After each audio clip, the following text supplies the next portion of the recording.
Okay, tell me if I'm wrong on this one, but of all of the investigations into the former president, I mean, this one feels as if it's based on perhaps the flimsiest of pretexts, but it's also handed him just the kind of media circus that got him elected the last time around. Yeah, I think you're right. If you look at all the open cases against him, even some of President Trump's toughest detractors have said there's a lot of thin legal ground that this particular case in Manhattan by the Manhattan DA is being litigated on.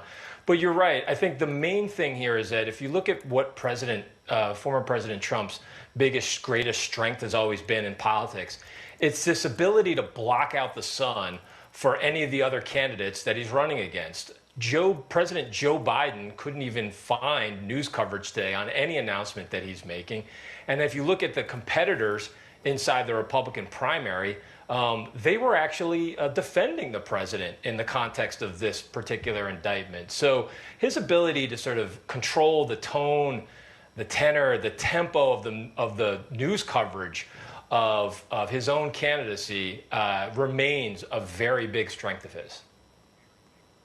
No doubt about it. I mean, I was laughing because I was watching Bill Maher as I was coming in this morning to the office, and he was saying, poor old Ron DeSantis is begging for someone to arrest him. Okay, so in your mind, what does this really mean going forward? Because essentially what we've got is the former president sucking the air out of the room. And of course, there have been so many fears on the Republican side that that would eventually mean that he could be the nominee. In your mind, is that a possibility?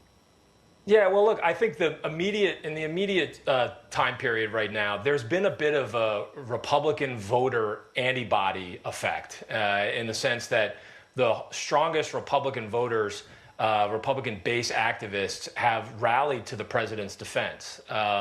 So that is actually sort of helping him in a political context.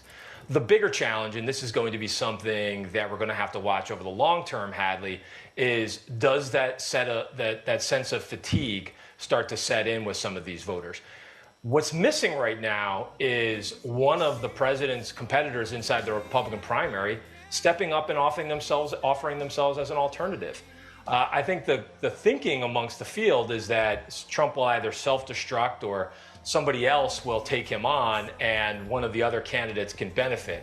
I'm very skeptical of that strategy, but that seems to be the strategy. But again, in a general, President Trump is looking at this in a very short-term effect, but the long-term effect of this indictment still remains to be seen, and that fatigue effect could have an impact in the general election.